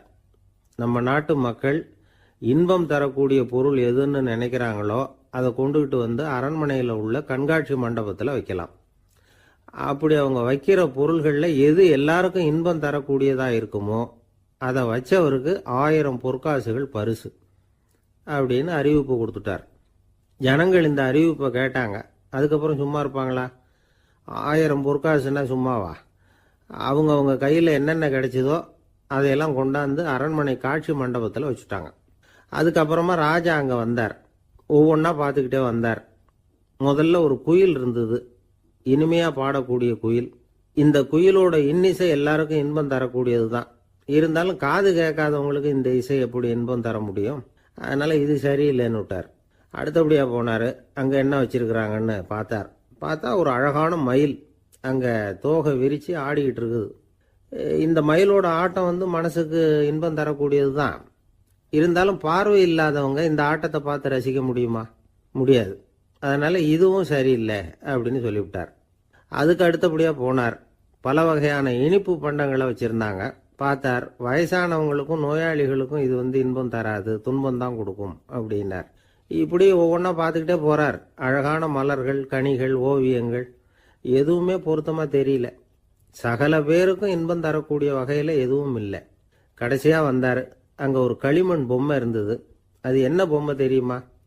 பசியால் வாடி இருக்கிற ஒருத்தருக்கு ஒரு அம்மா இனிமையாக பேசிக்கிட்டு சோறு போடுறது மாதிரி அந்த பொம்மையை செஞ்சுருந்தாங்க. அதுக்கு கீழே அன்பு அப்படின்னு எழுதியிருந்துதான். ராஜா பளிச்சுன்னு ஒரு முடிவுக்கு வந்தார். அந்த பொம்மையை செஞ்ச சிற்பியை வரவழைச்சார், பரிசு கொடுத்தார். அன்பு ஒன்று தான் எல்லாருக்கும் இன்பம் அளிக்கக்கூடிய பொருள். காது கேட்காதவங்களும் அதை கேட்க முடியும், பார்வை இல்லாதவங்களும் அதை பார்க்க முடியும், குழந்தைகளும் அதை உணர முடியும் அப்படின்னு அதுக்கு விளக்கம் கொடுத்தார் அந்த மன்னர். இந்த உலகத்தில் எல்லாருக்கும் மகிழ்ச்சி தரக்கூடிய ஒரு பொருள் அன்பு தான். அதை புரிஞ்சுக்கிட்டு தான் சில கணவன்மார்கள் மனைவி பேரில் ரொம்ப அன்பை காட்டிக்கிறது வழக்கம். ஒரு வீட்டு வாசப்படி பக்கமாக மழைக்கு ஒதுங்கினார் ஒருத்தர். மழை தூரிக்கிட்டு இருந்தது, இருட்டு நேரம். அந்த வீட்டில் இருந்தவர், இன்னைக்கு ராத்திரி வேணும்னா இங்கேயே தங்கிட்டு காலையில் போங்க அப்படின்னார். உடனே இவர் சொன்னார், ரொம்ப நன்றிங்க, ஒரு 10 நிமிஷத்தில் இதை வந்துடுறேன் அப்படின்னு சொல்லிவிட்டு எங்கேயோ ஓடினார். 10 நிமிஷம் கழித்து திரும்பி வந்தார். ஆமாம், எங்கே போயிட்டு வந்தீங்கன்னு கேட்டார் வீட்டில் இருந்தவர். நேராக எங்கள் வீட்டுக்கு போய் மனைவி கிட்ட இன்னைக்கு ராத்திரி இங்கேயே தங்கிக்கிறேன்னு சொல்லிவிட்டு வந்துட்டேன் அப்படின்னார் அவர். அன்புல இது ஒரு ரகம். ஆசைப்படுறதுல தப்பு இல்லை, ஆனால் அந்த ஆசை தேவைக்கு தகுந்த மாதிரி இருக்கணும். தேவைக்கு மீறிய ஆசைகள் இருக்கு பாருங்க, அது தேவையில்லை. இந்த கருத்தை வலியுறுத்தது மாதிரி ஒரு கதை உண்டு. தேவேந்திரனுக்கு திடீர்னு வீடு கட்டணும்னு ஒரு ஆசை வந்துதான். வீடுன்னா நாம கட்டுற மாதிரி இல்லை. தேவேந்திரன் வீடுன்னா சும்மாவா, ஒரு பிரம்மாண்டமான அரண்மனை கட்டணும். அது மாதிரி இந்த 3 லோகத்திலேயும் ஒரு அரண்மனை கிடையாது அப்படின்னு எல்லாரும் சொல்லணும். இது அவனோட ஆசை.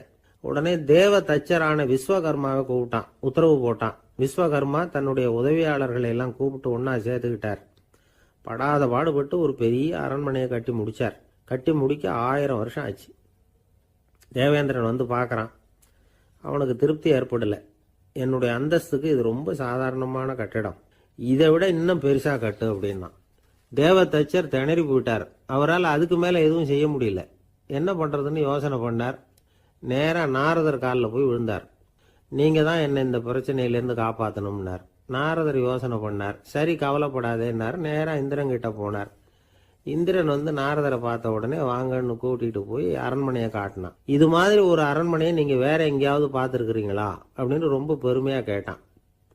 நான் பார்த்ததில்லை, ஆனால் என்னை விட வயசில் மூத்தவர் மகரிஷி லோமேசர், அவர் ஒரு வேளை பார்த்துருக்கிறாரா என்னமோ அப்படின்னார். உடனே அவரை மனசில் நினச்சி தியானம் பண்ணினார். அடுத்த கணம் லோமேசர் அங்கே வந்தார். இடையில ஒரு சின்ன துண்டு, கையில் ஒரு கமண்டலம், தலையில் ஒரு பாய், அவ்வளவுதான் அவர்கிட்ட இருந்தது. எதுக்காக தலையில் எந்த பாய் அப்படின்னு கேட்டான் இந்திரன். என்ன மாதிரி அற்ப ஆயுள் உள்ள ஒரு ஜீவன் தனியாக வீடு கட்டிக்கிட்டு திண்டாடணுமா? இந்த பாய் தான் ஒரு வீடு மாதிரி எனக்கு நிழல் கொடுக்குது அப்படின்னார் அவர். என்னது, உங்களுக்கு வந்து அவ்வளவு கொஞ்சமான ஆயுளா அப்படின்னு ஆச்சரியத்தோடு கேட்டான் இந்திரன். ஆமாம், இதை பாரு, என்னுடைய மார்பில் ஒரு பொற்காசு அளவுக்கு ரோமம் உதிர்ந்துட்டுது. எப்போ என் உடம்புல உள்ள எல்லா ரோமமும் உதிர்ந்துருமோ அப்போ என்னுடைய ஆயுள் முடியும் அப்படின்னார். எப்போ அந்த ரோமங்கள் பூரா உதிரும்னு கேட்டான் இவன். ஒரு பிரம்மா மறைஞ்சதும் ஒரு ரோமம் உதிரும். என் உடம்புல உள்ள ரோமங்களின் எண்ணிக்கை எவ்வளவோ அவ்வளவு பிரம்மாக்கள் தோன்றி அவங்க ஆயுள் முடியும் பொழுது என் உடம்புல உள்ள ரோமங்கள் பூரா உதிரும் அப்படின்னார். அப்படின்னா ஒரு பிரம்மாவோட ஆயுள் எவ்வளவு காலம்னு கேட்டான். ஒரு பிரம்மாவுக்கு 100 தேவ வருஷம். ஒவ்வொரு தேவ வருஷத்துக்கும் 365 தேவ நாள். ஒவ்வொரு தேவ நாள்லையும் ஒன்ன மாதிரி 14 இந்திரர்கள் தோன்றி மறைகிறாங்க அப்படின்னு மகரிஷி லோமேசர் சொல்றார். இதை கேட்டதும் இந்திரன் ஆடி போயிட்டான். அவ்வளவு ஆயுள் உள்ள இவரே அற்ப ஆயுள்னு சொல்றார். நான் என்னுடைய ஆயுளை பெருசா நினைச்சுக்கிட்டு பிரம்மாண்டமான அரண்மனை கட்டணும்னு ஆசைப்படுறேனே அப்படின்னு நினைச்சான். எனக்கு வீடு கட்டின வரைக்கும் போதும்னு விட்டான். அதனால நாமெல்லாம் நம்முடைய தேவைக்கு தகுந்த மாதிரி ஆசைப்படுறது தான் நியாயம். ஆனால் அப்படியே நடந்துக்கிறோம். மனுஷன் வந்து கடவுளையே ஏமாத்தி காசி வாங்கிறதுக்குள்ள ஆசைப்படுறான். ஒரு தீக்குச்சி தீப்பெட்டியை பார்த்து கேட்டுதான், நாம 2 பேரும் தானே உரசிக்கிறோம், ஆனா நான் மட்டும் தீ பிடிச்சி எரிஞ்சு போறேன், நீ அப்படியே இருக்கிறிய அப்படின்னு தான். அதுக்கு தீப்பெட்டி சொல்லி இருக்குது, உனக்கு தலையில கணம் இருக்கு அதனால அழிஞ்சு போற அப்படின்னு தான். எப்படி இருக்கு பாருங்க இந்த பதில். தலையில கணம் உள்ளவங்க யாருமே சரியா இருக்க முடியாது. எவ்வளவு பெரியவங்களா இருந்தாலும் சரி, ரொம்ப கஷ்டம்தான் அது. கர்வம்ங்கிறது கூடவே கூடாது. இதை விளக்கறதுக்கு மகான் ஒருத்தர் ஒரு சம்பவத்தை சொல்றார். அர்ஜுனன் வந்து தீர்த்த யாத்திரை பண்ணானா. அப்போ தென்னிந்தியாவுக்கு வந்திருக்கிறான். ராமேஸ்வரத்துக்கு போனப்போ அங்க இலங்கைக்கு கல்லுலாம் அடுக்கி போடப்பட்டிருந்த பாலத்தை பார்த்தானா. ஒரு சின்ன குரங்கு அதுக்கு பக்கத்துல விளையாடிட்டு இருந்திருக்கு. அதை பார்த்துட்டு அர்ஜுனன் சிரிச்சிருக்கான். ஏன் சிரிக்கிறேன்னு கேட்டிருக்கு அந்த குரங்கு. ராமன் மிகச்சிறந்த வில் வீரன். அப்படி இருக்கிறப்போ அவன் வந்து இலங்கைக்கு அம்புகளாலேயே ஒரு பாலம் கட்டியிருக்கலாம். அதை விட்டுட்டு போயும் உன்ன மாதிரி குரங்குகளை துணையா வச்சுக்கிட்டு இப்படி ஒரு கருங்கல் பாலத்தை கட்டியிருக்கிறானே அப்படின்னு நானா. அம்புகளால பாலம் கட்ட முடியுமா அப்படின்னு கேட்டுதான் குரங்கு. ஏன் முடியாது, என்னால முடியுமேன்னு இருக்கான் அர்ஜுனன். அம்பால பாலம் கட்டலாம், இருந்தாலும் என்ன மாதிரி குரங்குகள் ஏறி நடந்தா அது தாங்குமா? அதனாலதான் ராமர் வந்து கருங்கல் பாலமே கட்டினார் அப்படின்றது குரங்கு சொல்லிச்சான். அப்படியே சொல்ற, நான் வேணும்னா இப்ப அம்புகளாலேயே ஒரு பாலத்தை கட்டுறேன், நீ அது மேல ஏறி நடந்து பார். பாலம் விழுந்துட்டுதுன்னா நான் தீ மூட்டி அதுல குதிச்சு உயிர் தியாகம் பண்ணி விடுறேன் அப்படின்னு நான் ரொம்ப கோபமா. உடனே அந்த சின்ன குரங்கு பெரிய உருவம் எடுத்துட்டுதான். கையில் கதையோட அர்ஜுனன் முன்னாடி நிற்கிறான் அனுமன். பார்த்தா, என்னுடைய தலைவர் ராமரையா இழிவா பேசுற, நீ இப்போ பாலம் கட்டு, நான் என்னுடைய பலத்தை காட்டுறேன் அப்படின்னு அனுமன். அர்ஜுனன் தன்னுடைய காண்டிபத்தை எடுக்கிறான், சரமாரியா அம்புகளை விடுறான். அதெல்லாம் ஒன்னோட ஒன்று கோத்துக்கிட்டு அப்படியே பாலம் மாதிரி நிற்கிது. அர்ஜுனன் தலை நிமிர்ந்து நின்னான். அனுமன் உயர கிளம்பி அங்கேருந்து பாலத்தில் பொத்துன்னு இறங்கினான். பாலம் அப்படியே நொறுங்கி போச்சு தூள் தூளா. என்ன அர்ஜுனா, இப்போ என்ன செய்ய போற அப்படின்னு நான் ஏளனமா. அர்ஜுனன் தலையை தொங்க போட்டுக்கிட்டான். சொன்னபடி தீ மூட்டி அதில் குதிக்கிறதுக்காக 3 தடவை சுற்றி வந்தான். அப்போ கிருஷ்ணர் அங்கே வந்தார். என்ன அர்ஜுனா, என்ன நடக்குது, என்ன இது அப்படின்னு ஒன்றும் தெரியாத மாதிரி கேட்டார். அர்ஜுனன் வாயை திறக்கிறதுக்கு முன்னாடி அனுமன் வாயை திறந்தான், நடந்ததை சொன்னான். அர்ஜுனன் சவால் விட்டபடி உயிர் திறந்தே ஆகணும்னா அனுமன். கிருஷ்ணர் யோசனை பண்ணார். நல்லது, இந்த சவால் விட்டதுக்கும் நடந்ததுக்கும் யார் சாட்சி? பெரியவர் ஒருத்தரை சாட்சியாக வச்சுக்கிட்டல்லவா நீங்கள் இந்த போட்டியை நடத்தியிருக்கணும் அப்படின்னார். அதனால் என்ன, இப்போ மறுபடியும் அந்த போட்டியை நடத்திவிட்டா போச்சு, என்னால் அந்த அம்பு பாலத்தை நொறுக்க முடியாதா அப்படின்னு அனுமன். சரி, இப்போ மறுபடியும் அது நடக்கட்டும்னார் கிருஷ்ணர். அர்ஜுனன் அம்பு பாலம் அமைச்சான். அனுமன் ஏறி குதிச்சான். பாலம் அசைஞ்சு கொடுக்கவே இல்லை, அவ்வளோ உறுதியாக இருக்கு. இப்போ அனுமன் தலையை குனிஞ்சுக்கிட்டான். அர்ஜுனன் நன்றியோட நிமிர்ந்து பார்த்தான். கிருஷ்ணருடைய தோள்கள்லேயும் முதுகள்லேயும் ரத்தம். என்ன சுவாமி, என்ன நடந்ததுன்னு நான் பதறி போய், உன் அம்பு பாலத்தை நான் தான் முட்டு கொடுத்து தாங்கிட்டு இருந்தேன். அனுமன் குதிச்சப்போ என் மேலே ஏற்பட்ட காயங்கள் இவை. பின்ன உன்னுடைய அம்பு பாலத்தினாலேயா பாலம் நின்னுதுன்னு நினைக்கிற அப்படின்னாரான். முதல்ல அர்ஜுனன், அப்புறம் அனுமன் 2 பேருக்குமே கர்வ பங்கம் ஆயிட்டு தான். அதாவது அவங்க கிட்ட இருந்த கர்வம் போயிட்டுது. யாரா இருந்தாலும் கர்வம் கூடாதுங்கிறத இதுல இருந்து நாம புரிஞ்சுக்கணும். இந்த காலத்துல நாமெல்லாம் எந்த விஷயத்துக்கெல்லாம் கர்வப்பட்டுக்கிட்டு இருக்கோம் தெரியுமா? 2 பெண்கள் தங்களுடைய கணவன்மார்களை பத்தி ரொம்ப பெருமையா பேசிக்கிட்டாங்களாம். அதுல ஒரு அம்மா சொல்லியிருக்கு, என் வீட்டுக்காரர்கிட்ட எந்த சப்ஜெக்ட் கொடுத்தாலும் சரி, அந்த விஷயத்தை பத்தி அழகா 1 மணி நேரம் பேசுவார் அப்படின்னாங்களாம். உடனே இன்னொரு அம்மா, அது என்ன பிரமாதம், என் வீட்டுக்காரருக்கு சப்ஜெக்டே தேவையில்லை, விஷயமே இல்லாம நாள் பூரா பேசிக்கிட்டு இருப்பார் அப்படின்னாங்களாம். ஆசைப்படுறதுல தப்பு இல்லை, ஆனா அந்த ஆசை தேவைக்கு தகுந்த மாதிரி இருக்கணும். தேவைக்கு மீறிய ஆசைகள் இருக்கு பாருங்க, அது தேவையில்லை. இந்த கருத்தை வலியுறுத்தது மாதிரி ஒரு கதை உண்டு. தேவேந்திரனுக்கு திடீர்னு வீடு கட்டணும்னு ஒரு ஆசை வந்துதான். வீடுன்னா நாம கட்டுற மாதிரி இல்லை. தேவேந்திரன் வீடுன்னா சும்மாவா, ஒரு பிரம்மாண்டமான அரண்மனை கட்டணும். அது மாதிரி இந்த 3 லோகத்திலயும் ஒரு அரண்மனை கிடையாது அப்படின்னு எல்லாரும் சொல்லணும்.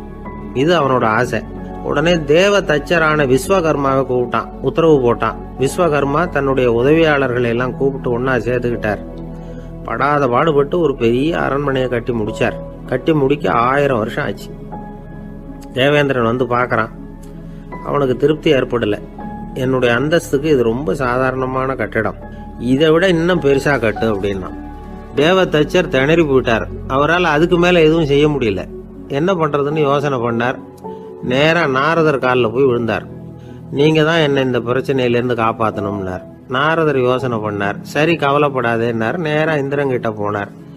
இந்திரன் நாரதரை பார்த்த உடனே வாங்கன்னு கூட்டிட்டு போய் அரண்மனையை காட்டினான். இது மாதிரி ஒரு அரண்மனையை நீங்க வேற எங்கேயாவது பார்த்துருக்கிறீங்களா அப்படின்னு ரொம்ப பெருமையா கேட்டான். நான் பார்த்ததில்ல, ஆனா என்னை விட வயசுல மூத்தவர் மகரிஷி லோமேசர், அவர் ஒருவேளை பார்த்துருக்கிறாரா என்னமோ அப்படின்னார். உடனே அவரை மனசுல நினைச்சு தியானம் பண்ணினார். அடுத்த கணம் லோமேசர் அங்க வந்தார். இடையில ஒரு சின்ன துண்டு, கையில ஒரு கமண்டலம், தலையில ஒரு பாய், அவ்வளவுதான் அவர்கிட்ட இருந்தது. எதுக்காக தலையில இந்த பாய் அப்படின்னு கேட்டான் இந்திரன். என்ன மாதிரி அற்ப ஆயுள் உள்ள ஒரு ஜீவன் தனியா வீடு கட்டிக்கிட்டு திண்டாடணுமா? இந்த பாய் தான் ஒரு வீடு மாதிரி எனக்கு நிழல் கொடுக்குது அப்படின்னார் அவர். என்னது, உங்களுக்கு அவ்வளவு கொஞ்சமான ஆயுளா அப்படின்னு ஆச்சரியத்தோட கேட்டான் இந்திரன். ஆமா, இதை பாரு, என்னுடைய மார்புல ஒரு பொற்காசு அளவுக்கு ரோமம் உதிர்ந்துட்டுது. எப்ப என் உடம்புல உள்ள எல்லா ரோமமும் உதிர்ந்துருமோ அப்ப என்னுடைய ஆயுள் முடியும் அப்படின்னார். எப்ப அந்த ரோமங்கள் பூரா உதிரும்னு கேட்டான் இவன். ஒரு பிரம்மா மறைஞ்சதும் ஒரு ரோமம் உதிரும். என் உடம்புல உள்ள ரோமங்களின் எண்ணிக்கை எவ்வளவோ அவ்வளவு பிரம்மாக்கள் தோன்றி அவங்க ஆயுள் முடியும் பொழுது என் உடம்புல உள்ள ரோமங்கள் பூரா உதிரும் அப்படின்னார். அப்படின்னா ஒரு பிரம்மாவோட ஆயுள் எவ்வளவு காலம்னு கேட்டான். ஒரு பிரம்மாவுக்கு 100 தேவ வருஷம். ஒவ்வொரு தேவ வருஷத்துக்கும் 365 தேவ நாள். ஒவ்வொரு தேவ நாள்லயும் ஒன்ன மாதிரி 14 இந்திரர்கள் தோன்றி மறைகிறாங்க அப்படின்னு மகரிஷி லோமேசர் சொல்றார். இதை கேட்டதும் இந்திரன் ஆடி போட்டான். அவ்வளவு ஆயுள் உள்ள இவரே அற்ப ஆயுள்னு சொல்றார்.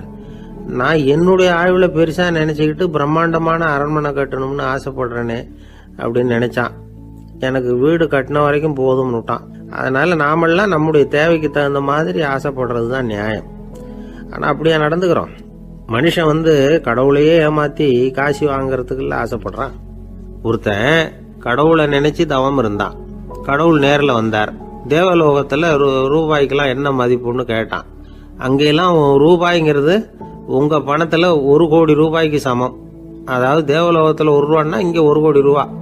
அது மாதிரி எங்களுக்கு ஒரு நாள்ங்கிறது உங்க கணக்குல 1 கோடி வருஷத்துக்கு சமம் அப்படின்னாரு கடவுள். அப்படின்னா எனக்கு நீங்க அதிகமா எதுவும் தர வேணாம், உங்க கணக்குப்படி ஒரே 1 ரூபா கொடுங்க, அது போதும்னா இவன் ரொம்ப சாமர்த்தியமா. கடவுள் யோசனை பண்ணார். அது ஒன்றும் கஷ்டம் இல்லை, 1 ரூபா தானே கேட்கற கொடுத்துட்றேன். ஆனா இப்போ வரும்பொழுது நான் எடுத்துக்கிட்டு வரல, எங்க கணக்குப்படியே 1 நாள் பொறுத்துக்க பணத்தோட வந்துடுறேன் அப்படின்னு சொல்லிவிட்டு பறந்து போயிட்டார்.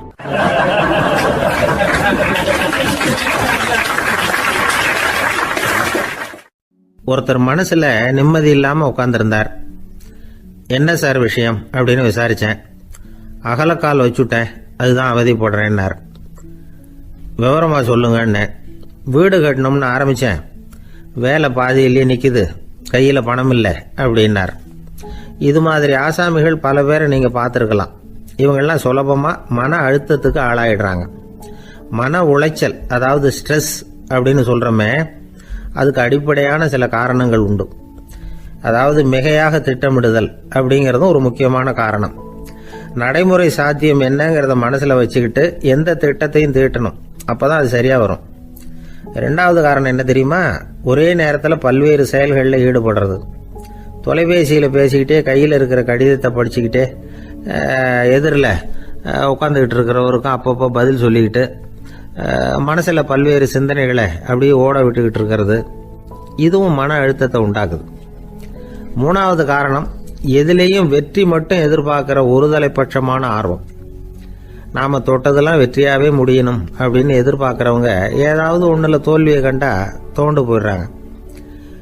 எப்படியும் முடியலாம்ங்கிற எண்ணம் ஏற்கனவே நமக்குள்ள இருந்துட்டுதுன்னா அந்த அவஸ்தை வராது. அதனால அதுவும் நம்ம வளர்த்து கொள்ள வேண்டிய ஒரு குணம். மன உளைச்சல் ஏற்படுறதுக்கு இன்னொரு காரணம், எதையும் வேகமா செஞ்சுடணும் அப்படிங்கிற துடிப்பு. அந்த துடிப்பே மனசை அழுத்த ஆரம்பிச்சிடும். எந்த ஒரு காரியத்திலையும் தாமதமோ இடையூறோ ஏற்பட்டா அதை பொறுத்துக்கிற மனப்போக்கம் வேணும். அது இல்லாதவங்க அழுத்தத்துக்கு ஆளாயிடுறாங்க. சில பேர் வேலைன்னு எந்த நேரம் பார்த்தாலும் வேலையே கதின்னு கிடப்பாங்க. பொழுதுபோக்குக்கோ உடற்பயிற்சிக்கோ குடும்பத்தில் உள்ளவங்க அல்லது நண்பர்கள் கூட கலந்துரையாடவோ கொஞ்சம் கூட நேரம் ஒதுக்க மாட்டாங்க. இந்த சுபாவம் மன அழுத்தத்தை உண்டு பண்ணும். இதையெல்லாம் புரிஞ்சுக்கிட்டு அதிலிருந்து விடுபடுறது எப்படின்னு யோசிக்கணும். வல்லுநர்கள் இது தொடர்பாக சில யோசனைகளை சொல்லி வச்சிருக்கிறாங்க. அது என்னன்னா, வாழ்க்கைங்கிறது பிரச்சனைகளால பின்னப்பட்ட ஒன்று. அது எப்பவுமே முடிவடையாத ஒரு தொடர்கதை அப்படிங்கிறத முதல்ல நாம புரிஞ்சுக்கணும். ஒரே நேரத்தில் ஒரு காரியத்தில் மட்டுமே நாம கவனம் செலுத்தணும். அடுத்தவங்க காரியத்தில் தலையிடக்கூடாது. எதையும் பேச ஆரம்பிக்கிறதுக்கு முன்னாடி நம்மை நாமே கேட்டுக்க வேண்டிய கேள்வி 2. 1, நான் சொல்ல போறது ரொம்ப முக்கியமானதா? 2வது, நான் சொல்றத அவங்க கேட்கறதுக்கு ஆசைப்படுறாங்களா? நான் பேசுறதுக்கு அது சரியான நேரம் தானா? இதை யோசிச்சு பார்த்ததுக்கு அப்புறம் எதையும் பேச ஆரம்பிக்கணும். முடிஞ்ச அளவுக்கு வளைந்து போகிற சுபாவத்தை வளர்த்துக்கணும். நம்ம நேரம் விலை மதிப்பு இல்லாதது, அதை வீணாக்கக்கூடாது. சிரிக்க தெரியலனாலும் பரவாயில்ல, முகத்தில் கொஞ்சம் புன்முறுவலாவது காட்டணும். இதெல்லாம் ரொம்ப முக்கியம். அடுத்தவங்க ஏதாவது செஞ்சா உடனே நன்றி சொல்ல மறக்கப்படாது. தினமும் கொஞ்சம் நேரத்தை தனிமையில் செலவு பண்ணணும். மன உளைச்சலிருந்து விடுபடுறதுக்கு 3 முக்கிய வழிகள் சொல்றாங்க. அதை சுருக்கமா ரெட் அப்படின்னு சொல்றாங்க. RED ஆங்கில எழுத்துல. அந்த முதல் எழுத்து R, அது என்னன்னா ரிலாக்ஸேஷன், அதாவது இடை ஓய்வு. 2வது E எக்ஸர்சைஸ், உடற்பயிற்சி. 3வது டயட், திட்டமிட்ட உணவு முறை. அதனால